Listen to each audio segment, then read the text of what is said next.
If you keep silent at this time, relief and deliverance will rise for the Jews from another place. But you and your father's house will perish, and who knows whether or not you have come to the kingdom for such a time as this." In the book of Esther, we read the story of a young woman who overcame oppression, corruption, and discrimination to save her people. Her story reminds us of God's goodness and faithfulness. God used Esther to play a critical role, leading her people out of danger. Not every leader will save an entire nation, but every leader can still learn from her example of selflessness, building support and faith. Before we unpack these key lessons from Esther, it's important to understand the incredible dangers she faced. At the time, the Jewish people were living under the Persian Empire, which controlled most of the known world. King Ahasuerus was a man with a horrible temper who mistreated his wife. He ordered her to be put on public display during a banquet. Instead, she refused this incredibly demeaning order. She was banished as a result. To replace Queen Vashti, young women were gathered to see who would please the king. Esther, though Jewish, found herself in the king's court and pleased him so much that she was made queen. Her cousin Mordecai was a righteous man who once exposed traitors to the king. He raised Esther as an orphan and prepared her for the dangers ahead. Mordecai warned her not to disclose her true identity as a Jew. Unfortunately, Mordecai's faithfulness to God angered a man named Haman. He tricked the king into ordering the destruction of the Jewish people.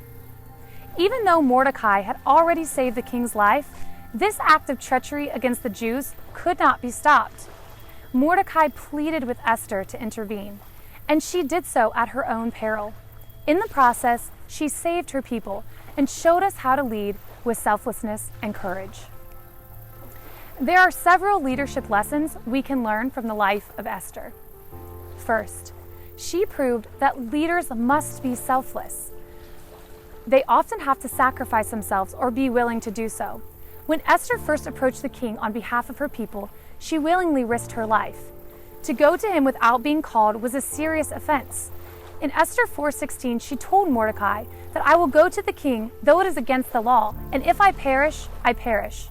In chapter 5, we read that Esther approached and received the king's favor when he extended his scepter. It was a terrible risk, and she knew she could have been executed instead. For many leaders, execution is an unlikely consequence of the choices that we make. However, each one of us has something to lose. Maybe it's a personal agenda, wealth, or pride. Maybe it's power or influence. Too often, leaders fail because they think only of their own interests and self-preservation. Godly leaders, like Esther, must think of others first and accept the personal risks. Leadership requires true selflessness. Next, Esther understood the need to build support. She knew she could not do it alone, and she proved it in two key ways. First, Esther relied on the support of the Persian court. Esther chapter 2 describes how young women were prepared to meet the king. Each one was allowed to take whatever they wanted. Esther 2:15 tells us that she accepted the advice of the king's eunuch and won favor in the eyes of all who saw her. Esther had every reason to be bitter about her situation and treat those around her like enemies. Instead, she knew that she could not afford to alienate people willing to help her. Second, Esther also relied on the solidarity and support of the Jewish people. When Mordecai first asked her to appeal to the king, she was terrified.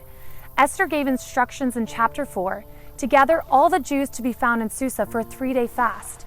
The original Hebrew does not specify, but it implies Esther is asking others to pray.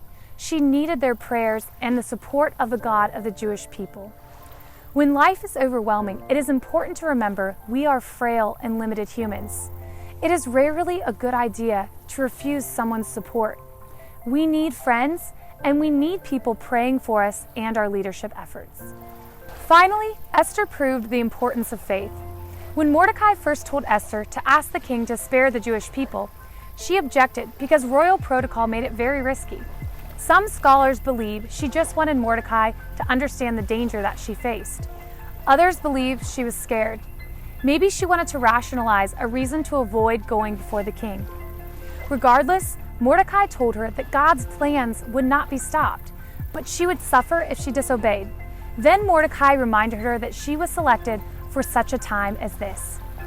Esther realized God did not need her to accomplish his plan. In a way, God blessed her by choosing her to do hard things. As leaders, we must be willing to trust God and obey. Sometimes we might think of very good reasons not to obey.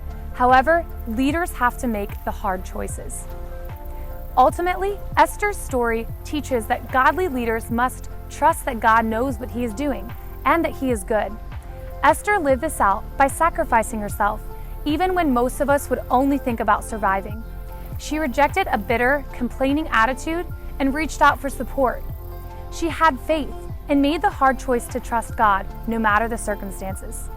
Many of us may face really hard situations, but if we remember Esther's example, we can also rise to the occasion. Who knows? Perhaps God has chosen you for such a time as this.